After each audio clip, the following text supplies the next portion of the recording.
বিয়েতে 51টা শাড়ি পেয়েছিল মেয়েটা। অষ্টমঙ্গলায় ফিরে এসে আরো 6টা। এত শাড়ি একসঙ্গে সে জীবনে দেখেনি। আলমারির প্রথম থাকে সে রাখলো সব নীল শাড়িদের। হালকা একটা নীলকে জড়িয়ে ধরে সে বলল, তুই আমার আকাশ। দ্বিতীয় থাকে রাখলো সব গোলাপিদের।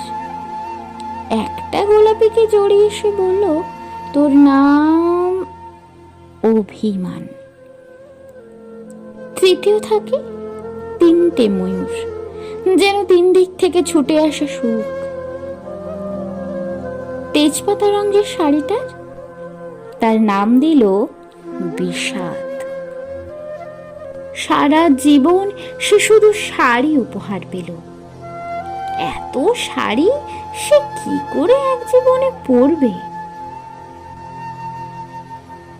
কিন্তু বছর যেতে না যেতে ঘটে গেল সেই ঘটনা। সন্ধ্যের মুখে মেয়েটি বেরিয়েছিল স্বামীর সঙ্গে চাইনিজ খেতে। কাপড়ে মুখ বাঁধা 3টি ছেলে এসে দাঁড়ালো। স্বামীর তলপেটে ঢুকে গেল 12 ইঞ্চি, ওপর থেকে নিচে নিচে নেমে ডান দিকে, যাকে বলে এল। পড়ে রইল খাবার। চিলিফিস থেকে তখনও ধোঁয়া উঠছে। এর নাম রাজনীতি, বলেছিল পাড়ার লোকেরা।